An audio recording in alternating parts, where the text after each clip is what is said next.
Hello my dear students, welcome to the IMB education. आज के इस वीडियो में हम कर रहे हैं क्लास 11th बायोलॉजी का chapter number 18 body fluid and circulation के नीट प्रीवियस ईयर्स क्वेश्चन 2013 से लेकर नीट 2022 तक के क्वेश्चन हम डिस्कस करने वाले हैं।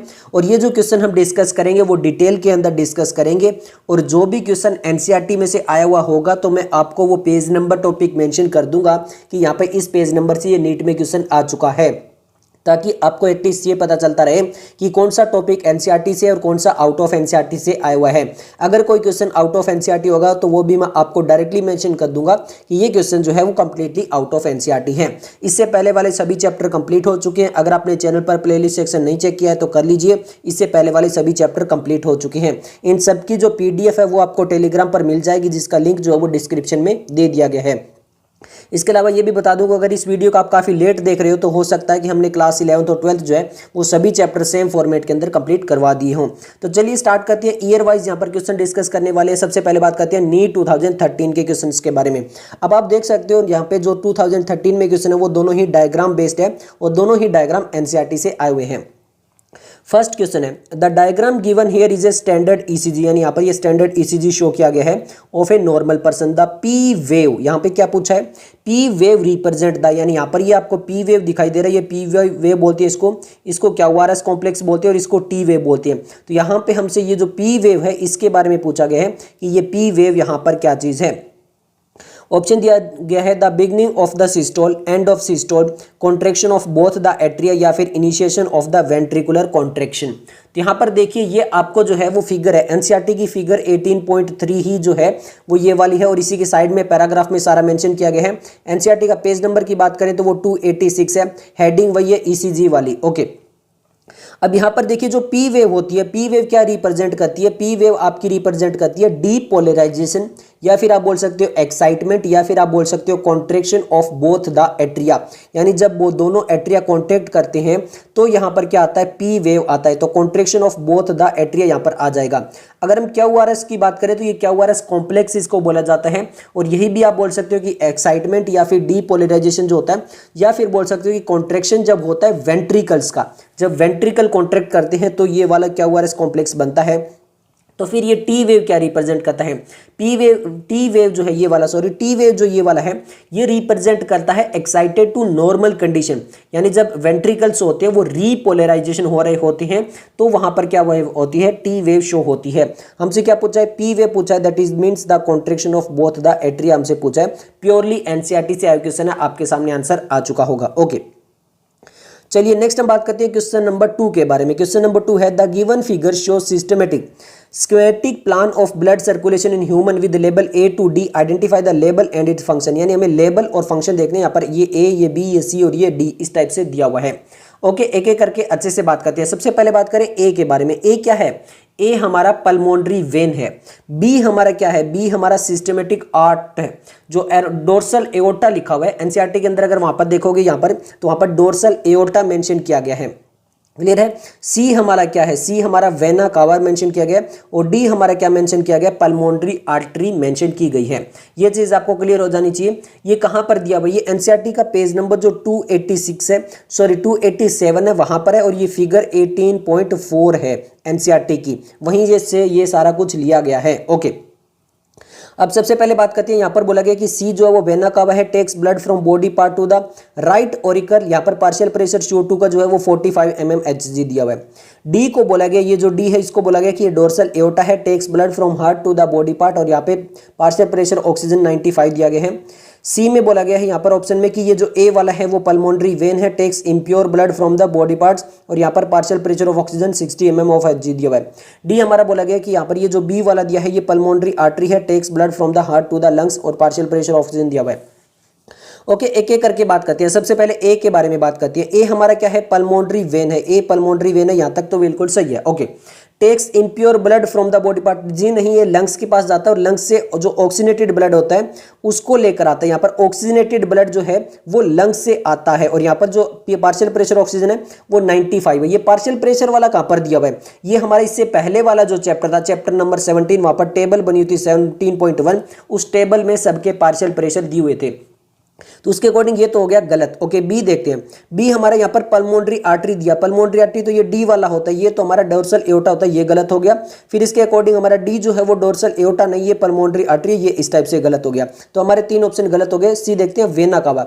ये क्या दिया हुआ है, वेना कावा दिया, बिल्कुल सही है। Takes blood from body part to the right auricle, ये भी सही है। और यहाँ पर partial pressure show to 45 mmHg होता है। तो हमारा आंसर क्या बन जाएगा, ओवरऑल हमारा आंसर आ जाएगा ऑप्शन ए। प्योरली एनसीईआरटी से आया हुआ क्वेश्चन है। क्लियर है? ओके, चलिए भाई नेक्स्ट हम बात करते हैं नीट 2013 में जो कर्नाटका स्टेट के लिए अलग से एग्जाम हुआ था उसके आए हुए क्वेश्चन है। Okay, the figure show a human blood cell, यहाँ पर ये फिगर दी हुई है। Identify it and given its characteristic, यहाँ पर इसको आइडेंटिफाई करना है और इसके कैरेक्टर बताने हैं। तो ये कहाँ पर मेंशन है, ये पेज नंबर 279 पर मेंशन है। और ये फिगर कौन सी है, 18.1 है, जहाँ पर इसिनोफिल भी दिया हुआ है, बी लिम्फोसाइट, टी लिम्फोसाइट, आपके ये जो जितने भी होते हैं ये सारे वहाँ पर दिए हुए हैं। ओके, फॉर्म्ड एलिमेंट्स वाले जो आपके मिल लिए वो वहाँ पर दिए हुए हैं। क्लियरली है? उसमें से ये वाला कौन सा है आपको बता दूं, यहाँ पर तो ये मैंने कलर्ड जो एनसीईआरटी वाला है वो डायग्राम लिया क्योंकि मैंने खुद ही प्रिंट किया।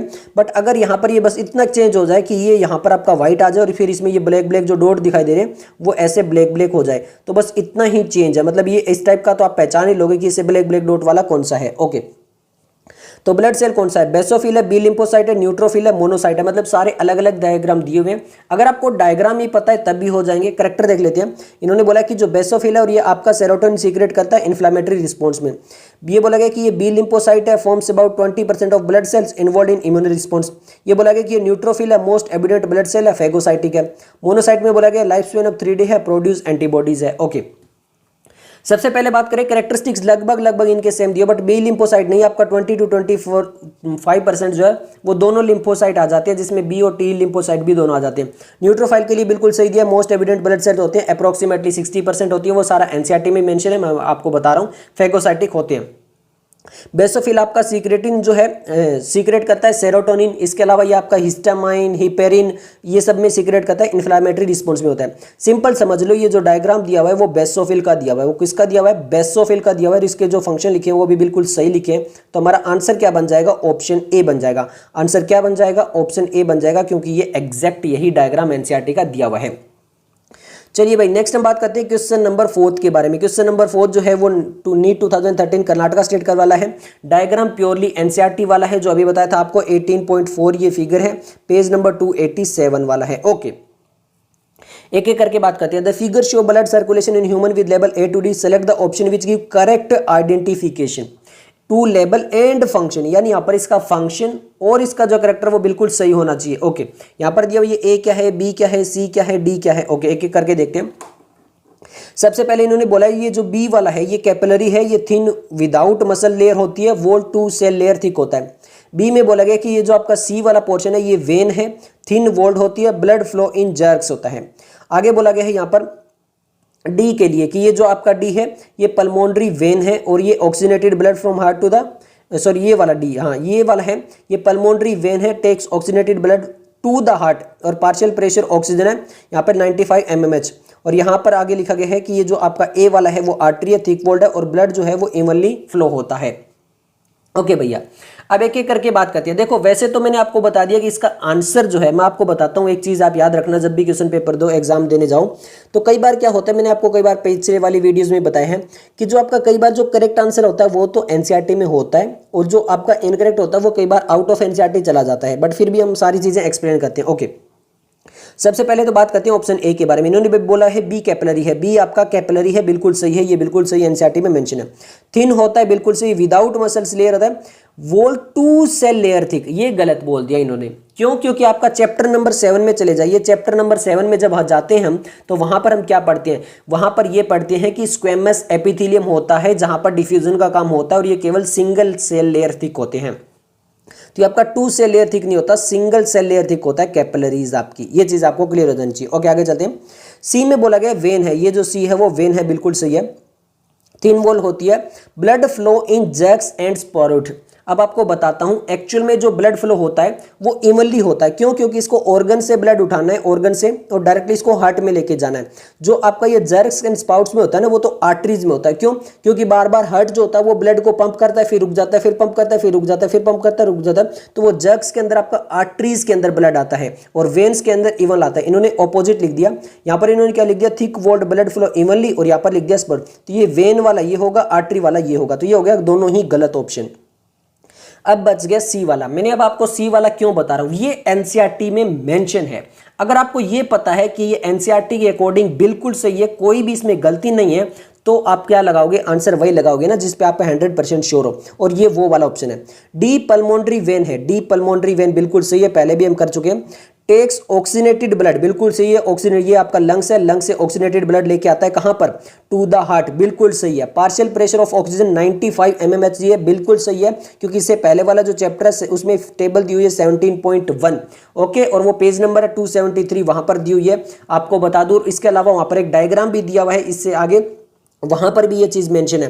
तो पहले वाले चैप्टर से ये लिंक करके भी है, तो यहां पर आपका आंसर जो बनेगा वो ऑप्शन सी बनेगा, क्योंकि ये बिल्कुल करेक्ट है और करेक्ट की करेक्ट एनसीईआरटी में मेंशन है, ये फिर बता रहा हूं आपको।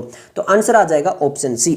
चलिए नेक्स्ट हम बात करते हैं नीट 2014 के बारे में। नीट 2014 का क्वेश्चन आ चुका है, how do parasympathetic neural signal affect the working of the heart. यहां पे बोला गया कि जो पैरासिम्पैथेटिक न्यूरल सिग्नल होते हैं वो हार्ट के रेट को कैसे अफेक्ट करता है। Reduce both heart rate and cardiac output. Heart rate is increased without affection the cardiac output. Both heart rate and cardiac output increase, या फिर heart rate decrease but cardiac output increase. अब parasympathetic क्या करता है, parasympathetic जो होता है वो आपका हार्ट रेट जो होता है उसको क्या कर देता है, कम कर देता है। और अगर हार्ट रेट आपका कम हो गया तो आपका कार्डियक आउटपुट भी क्या हो जाता है, कम हो जाता है। तो यहाँ पर आपका पैरासिम्पैथेटिक क्या कहते हैं, बोथ हार्ट रेट को भी कम करता है और इनडायरेक्टली आपका कार्डियक आउटपुट जो होता है वो भी कम हो जाता है। ये आपका मेंशन है एनसीईआरटी के पेज नंबर 287 पर। हेडिंग बता देता हूं, रेगुलेशन ऑफ कार्डियक एक्टिविटी। जहां पर रेगुलेशन ऑफ कार्डियक एक्टिविटी बताया गया है वहां पर उनका रोल बताया गया है, उसी पैराग्राफ के अंदर ये मेंशन है पेज नंबर 287 में। बिल्कुल सही से हमारा आंसर आ जाएगा ऑप्शन ए।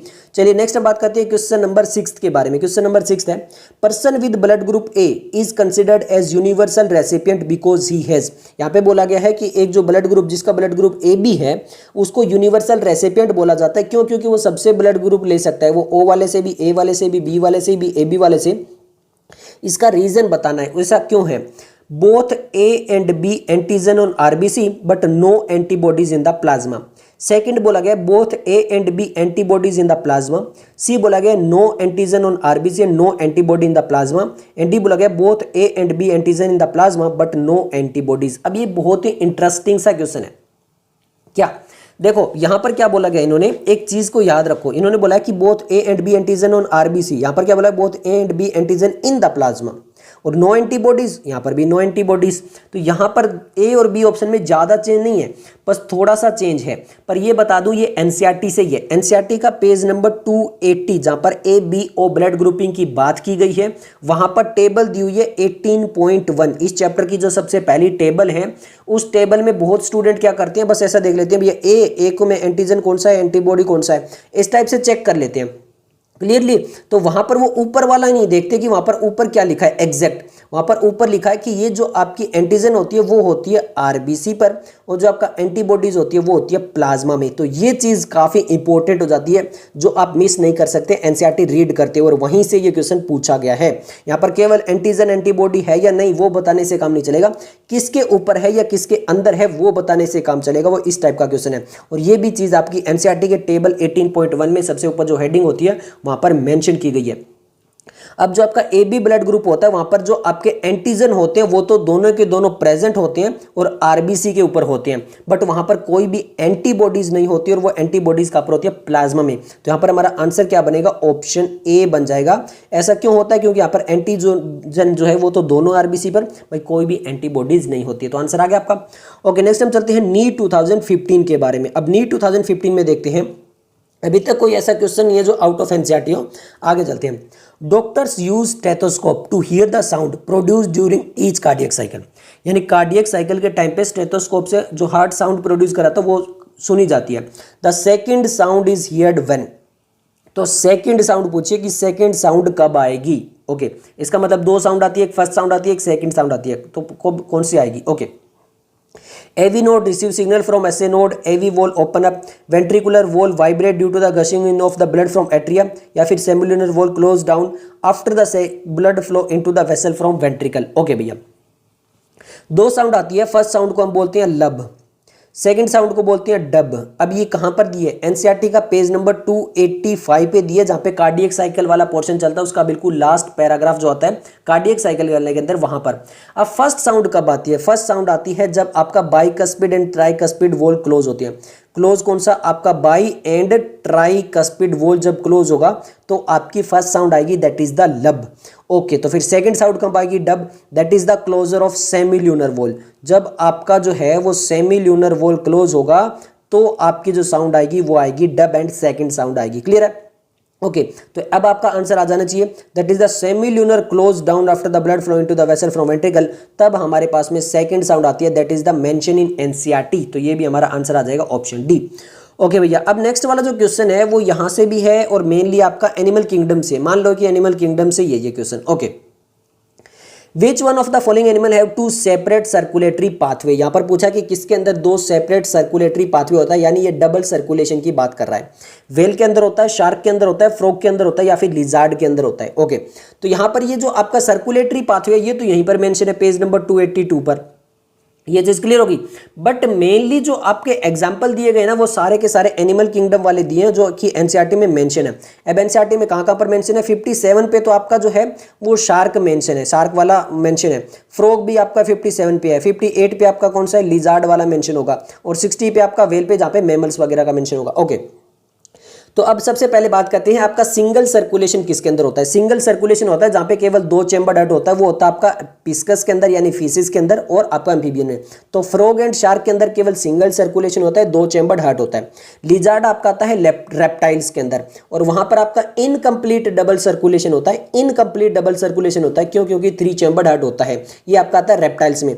और वेल आती है आपकी मेमल में, और मेमल में 4 चेंबर हार्ट होता है और वहां पर डबल सर्कुलेशन होता है। ये मेमल के अंदर आपको एग्जाम्पल एनसीईआरटी में मिल जाएगा। आंसर आ जाएगा आपका ऑप्शन ए। ओके भैया, चलिए नेक्स्ट हम बात करते हैं नीट 2015 में जो एग्जाम कैंसिल हो गया था उसका बात करते हैं। ओके भैया, विच one of the following is correct. हमसे पूछा गया है कि कौन सी स्टेटमेंट बिल्कुल करेक्ट है, ये बताना है। ओके भैया, लिम्फ को इन्होंने बोला कि plasma plus RBC plus WBC होता है।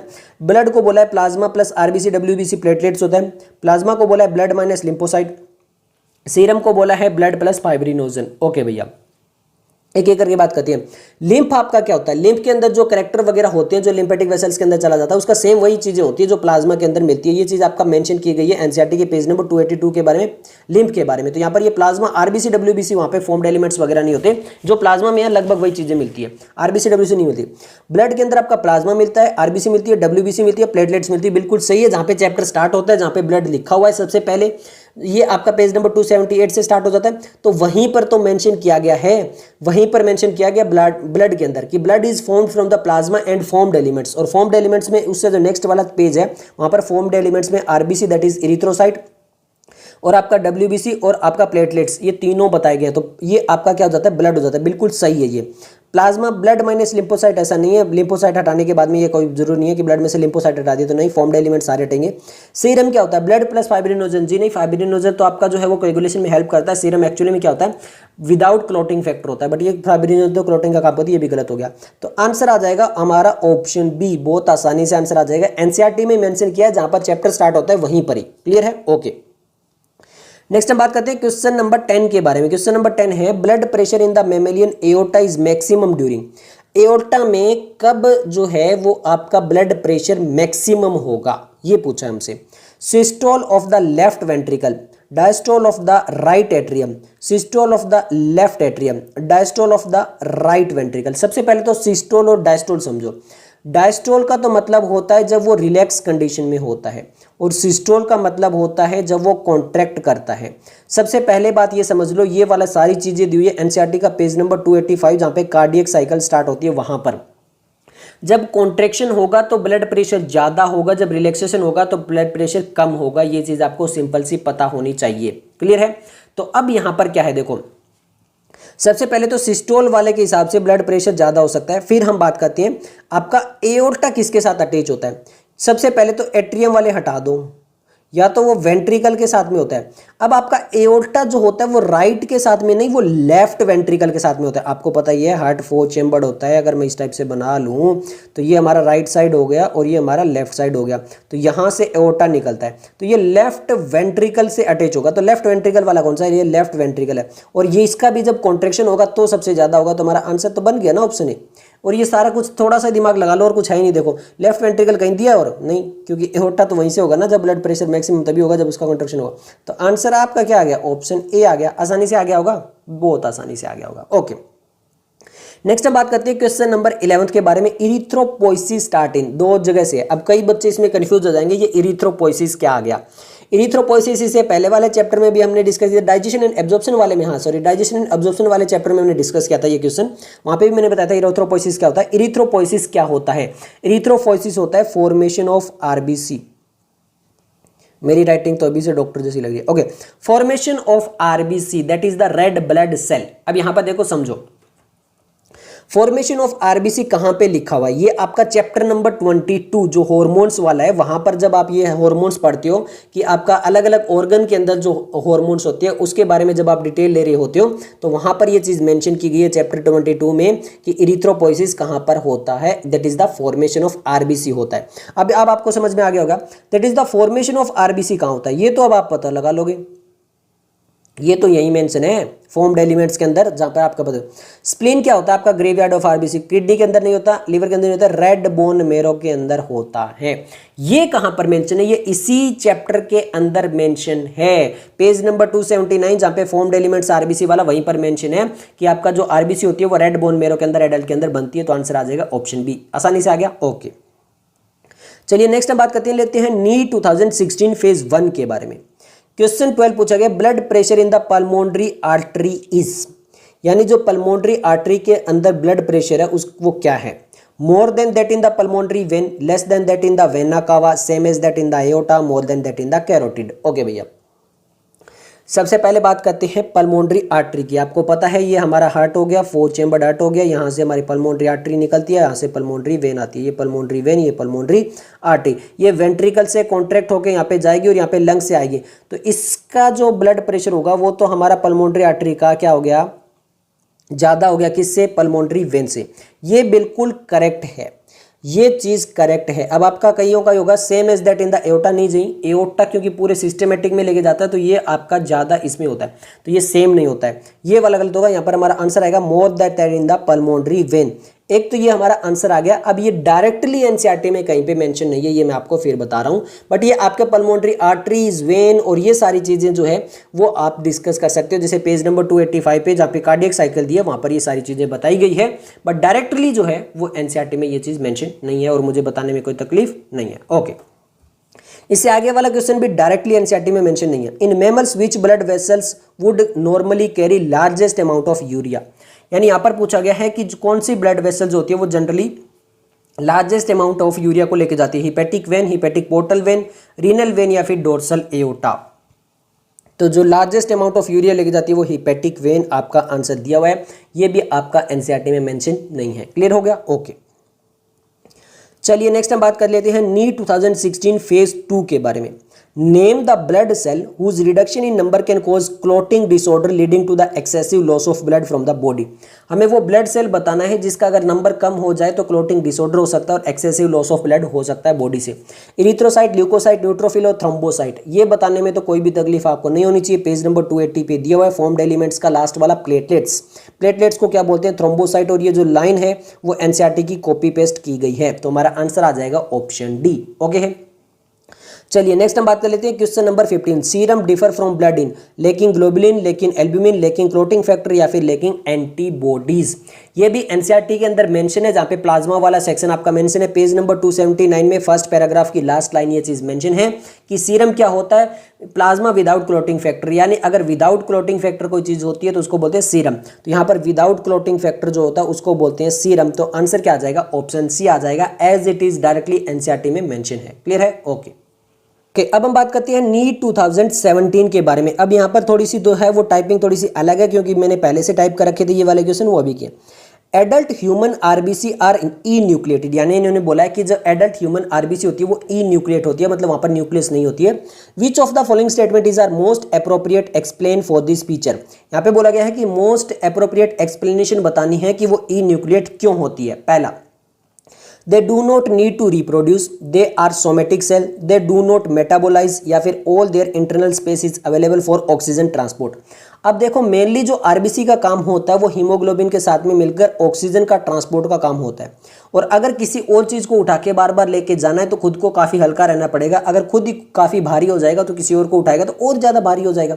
तो सिंपल क्या होता है यहाँ पर, they do not need to reproduce. तो आपको पता है कि देखिए वहां पर तो आपका जो रेड बोन मेरो वहां पर तो बहुत ज्यादा आरबीसी का फॉर्मेशन चलता रहता है। सोमेटिक सेल, ये तो सोमेटिक सेल तो और भी बहुत सारे, इसका ये रीजन नहीं है कि भैया वहां पर ई न्यूक्लियस हो जाएगा, वो तो कोई जरूरी नहीं है, बहुत सारे सेल्स होते हैं जो न्यूक्लिएटेड होते हैं। दे डू नॉट मेटाबोलाइज, अब ऐसा नहीं है, देखो जो लिविंग सेल होगा, लिविंग की मेन कैरेक्टर ये होता है कि वो मेटाबोलाइज करता है। All their internal space is available for oxygen, ये सही है। यहां पर मेनली क्या रीजन होता है कि आरबीसी को जो है रेड ब्लड सेल्स को ऑक्सीजन को कैरी करना पड़ता है, तो वहां पर वो अगर न्यूक्लियस वगैरह रखेगा और चीजें रखेगा, स्टार्टिंग में न्यूक्लियस होती है जब बनता है, बट जैसे मेच्योर होता है तो वहां पर वो ई न्यूक्लिएट हो जाता है, क्योंकि अब उसको ऑक्सीजन का ट्रांसपोर्ट करवाना है। तो यहाँ पर जो फोर्थ वाला है वो बिल्कुल करेक्ट है। एनसीईआरटी में एज इट इज कहीं पर ये चीज मेंशन नहीं है, बट 279 पे फॉर्म्ड एलिमेंट्स के अंदर ये चीज जरूर मेंशन है कि भैया ये ई न्यूक्लिएटेड होता है। तो आंसर क्या आ जाएगा, ऑप्शन 4 हमारा आ जाएगा, डी वाला, क्योंकि यही चीजें करेक्ट है। ओके, चलिए नेक्स्ट हम बात लेते हैं क्वेश्चन नंबर 2 के बारे में। The hepatic portal vein drains blood to liver from, यानी जो हिपेटिक पोर्टल वेन्स होती है वो ब्लड को कहां से लेके आती है, टू लीवर, कहां से लीवर तक लेके आती है। स्टोमक से लीवर तक, किडनी से लीवर तक, इंटेस्टाइन से लीवर तक, या फिर हार्ट से लीवर तक। तो ये चीज एनसीईआरटी की लाइन कॉपी पेस्ट की गई है, आपको फिर बता रहा हूं, एनसीईआरटी की लाइन कॉपी पेस्ट की गई है।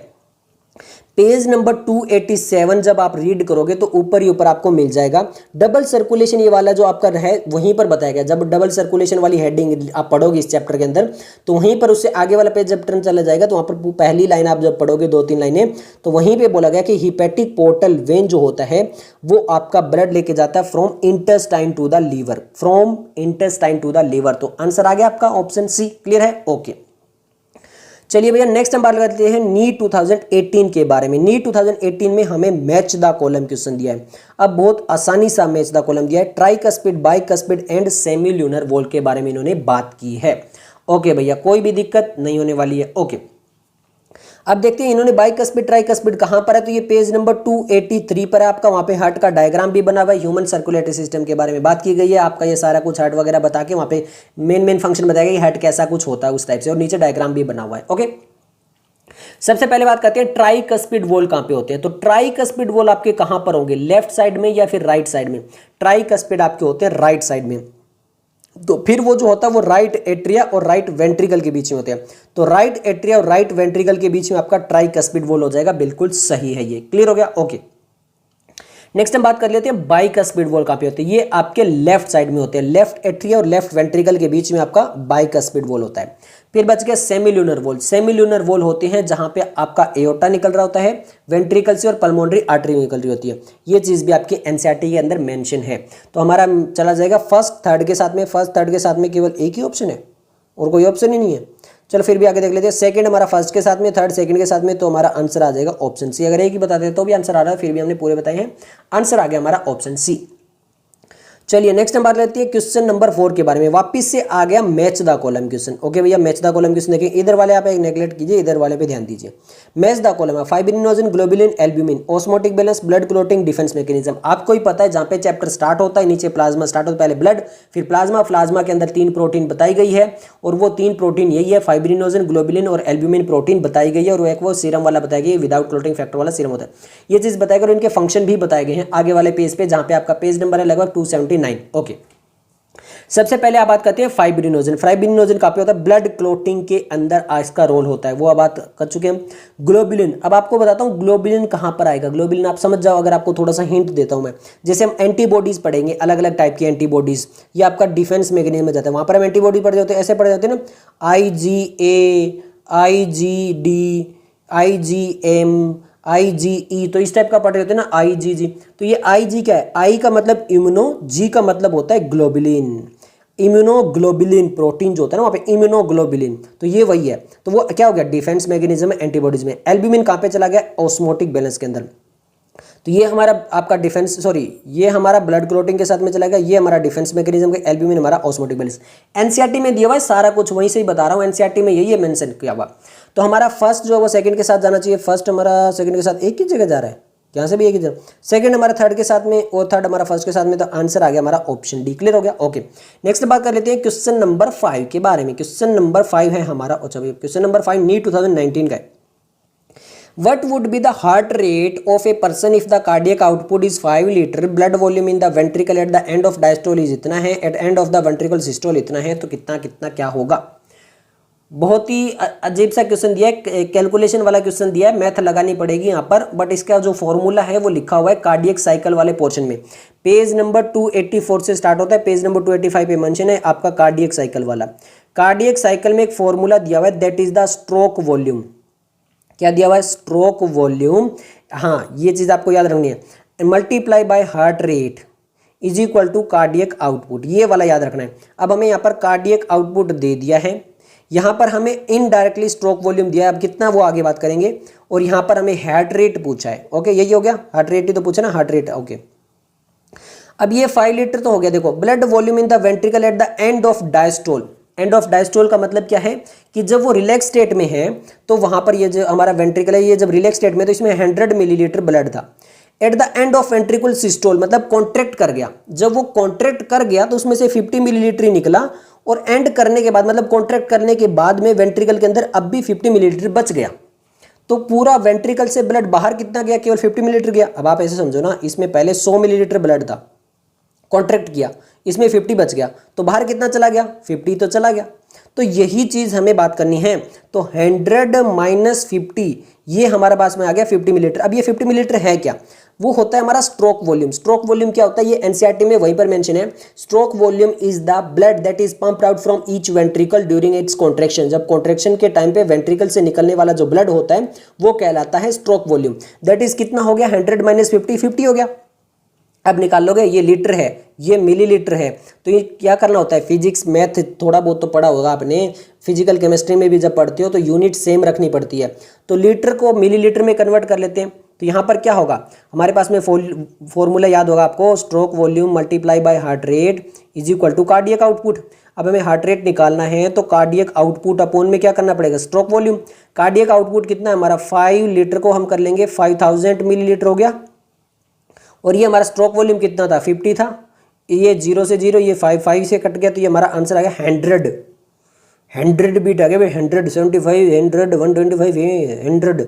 कई स्टूडेंट झट से लगा देंगे, 72 के आसपास था, 75 लगा देते हैं।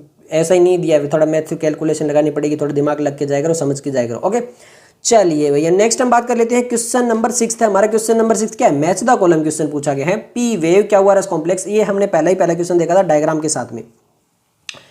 चलिए भैया बता देते हैं, पी वेव क्या हुआ रस complex, T wave, reduction in T wave पूछ लिया। Reduction in T wave NCERT में मेंशन नहीं है, ये चीज आपको मैं बता देता हूं।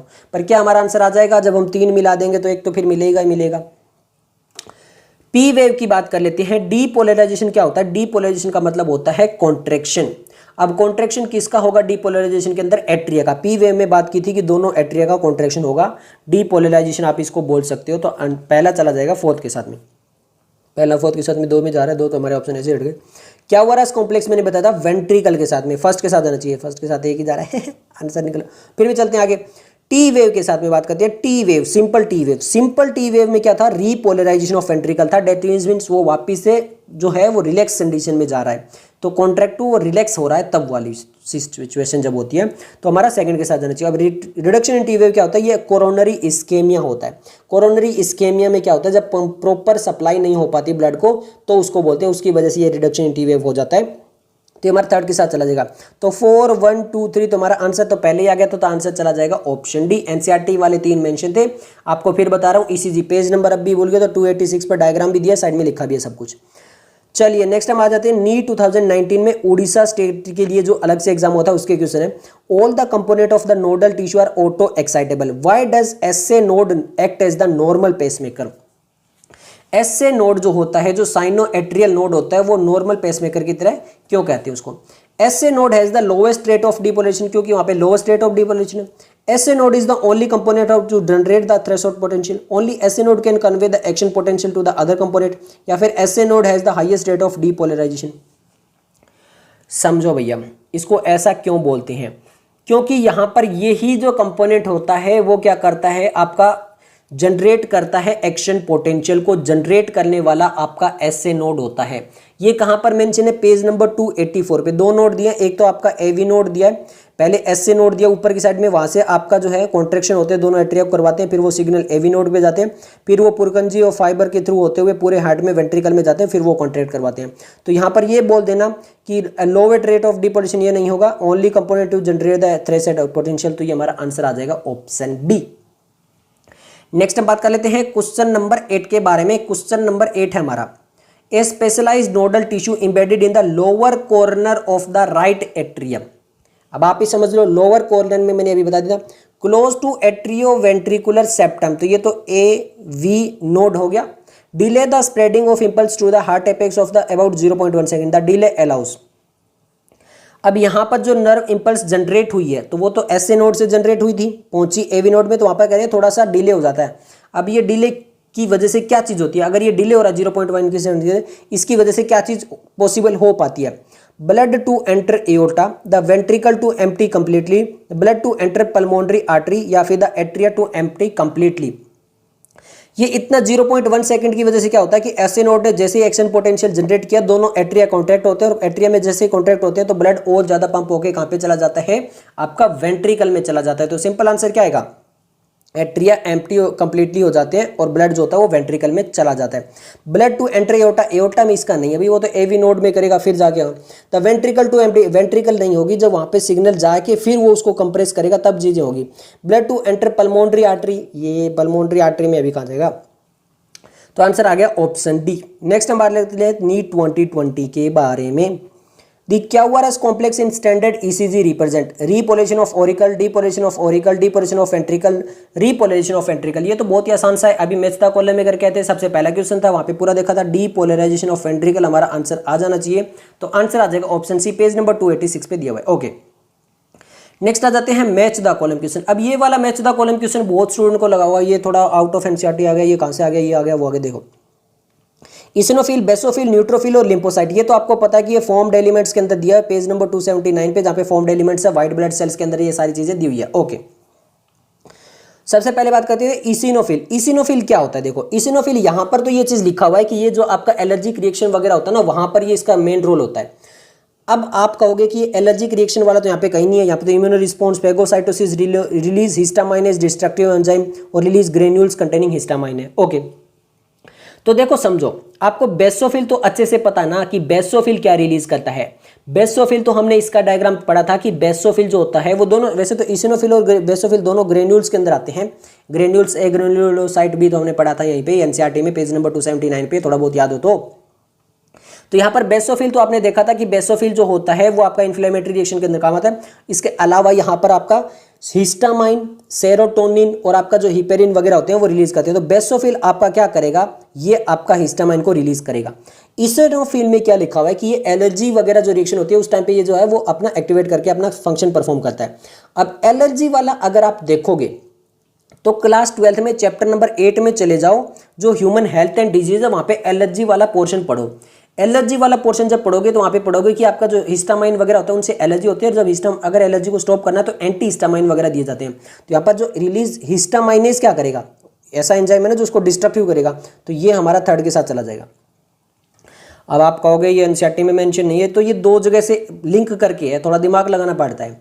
अब भी नहीं होता है तो हमारे पास में ऑप्शन देखने पड़ेंगे ना भैया, हमारा ए थर्ड के साथ इसमें जा रहा है और फोर्थ, सेकंड फोर्थ के साथ में, थर्ड फोर्थ के साथ में इसमें, तो हम इनसे भी निकाल सकते हैं। देखो यहाँ पे 2 1 और 1 2 है, तो इनसे भी निकल जाता है, इनसे भी आंसर निकल जाता है। न्यूट्रोफिल, न्यूट्रोफिल हमारा कहाँ पर जाएगा, देखो न्यूट्रोफिल में क्या होता है, न्यूट्रोफिल आपको पता है सबसे ज़्यादा मोस्ट होते हैं, 60-65% होते हैं, बट आपका जो मेनली न्यूट्रोफिल जाएगा वो आपका फेगोसाइटोसिस के अंदर जाएगा। और लिम्फोसाइट आपको पता है बी एंड टी लिम्फोसाइट होते हैं, इम्यून रिस्पॉन्स के अंदर काम आते हैं। तो फोर्थ हमारा फर्स्ट के साथ में केवल एक में ही जा रहा भैया, और कोई ऐसा ऑप्शन ही नहीं है जहाँ पे फोर्थ फर्स्ट के साथ जाता हो। तो अगर आपको केवल लिम्फोसाइट पता था तब भी हो जाएगा, न्यूट्रोफाइल हमारा फेगोसाइट, तो हमारा आंसर क्या बन गया, ऑप्शन ए बन गया। क्लियर हो गया, ओके। चलिए नेक्स्ट हम बात कर लेते हैं नीट 2020 फेज 2 के बारे में आ चुके हैं भैया, नीट 2020 फेज 2 के बारे में। अब क्वेश्चन है, हमसे पूछा गया विच of the following is associated with decrease in cardiac output. अगर कार्डियक आउटपुट को डिक्रीज करना है तो क्या चीज आएगी, parasympathetic, pneumatic centre, adrenal medullary hormone या सिंपैथेटिक। तो मैंने आपको बताया था कि आपका पैरासिम्पैथेटिक क्या करता है, जो हार्ट रेट होता है उसको डिक्रीज करता है, तो वहां पर अगर उसको डिक्रीज कर रहा है तो फिर कार्डियक आउटपुट भी डिक्रीज हो जाता है। तो पैरासिम्पैथेटिक न्यूरल सिस्टम आपका आंसर आ जाएगा बहुत आसानी से। रेगुलेशन ऑफ कार्डियक आउटपुट वाला था, पेज नंबर 287 है ये। चलिए नेक्स्ट हम बात कर लेते हैं क्वेश्चन नंबर 12 के बारे में। क्वेश्चन नंबर 12 है which of the following condition cause erythroblastosis fetalis. Erythroblastosis fetalis कहां पर दिया हुआ है, जहां पे RH ब्लड ग्रुपिंग दिया हुआ है।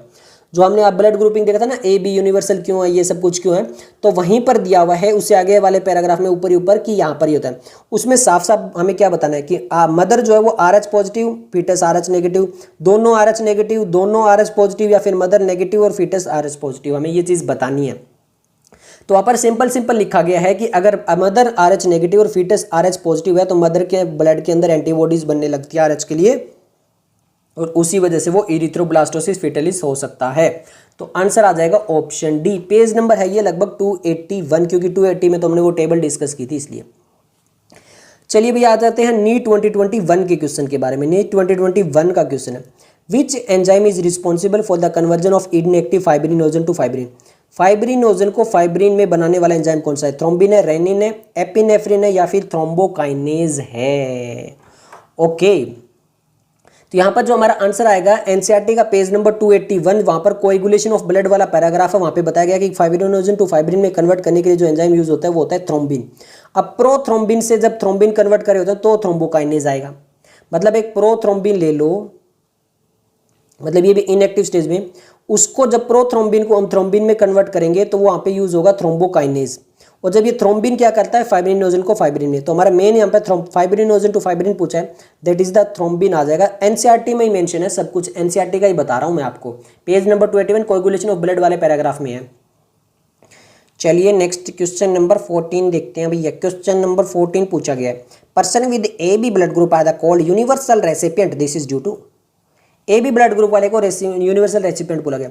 Absence of antigen A and B on the surface of RBC, absence of antigen A and B in the plasma, presence of antibodies anti-A and anti-B on the RBC, absence of antibodies antigen A and antigen B in plasma। Okay, तो समझो, sorry antibody है ना, antibody है, antibody भी। Okay देखो सबसे पहले एक एक करके बात करते हैं क्यों होता है, क्योंकि देखो इसके पास एंटीजन तो दोनों के दोनों होते हैं, बट एंटीबॉडी इसके पास में नील होती है। अब आ गया पहला देखते हैं एब्सेंस ऑफ एंटीजन, तो ये तो गलत ही हो गया, एंटीजन तो इसके पास में दोनों होते हैं। Absence of antigen in the plasma, absence नहीं प्रेजेंट होते भैया। Presence of antibodies, antibodies absent होती है भैया। एब्सेंस ऑफ एंटीबॉडीज बिल्कुल सही है, एंटीबॉडीज नहीं होती इसके पास में, दोनों की दोनों प्लाज्मा के अंदर। आंसर आ जाएगा ऑप्शन डी। क्लियर हो गया।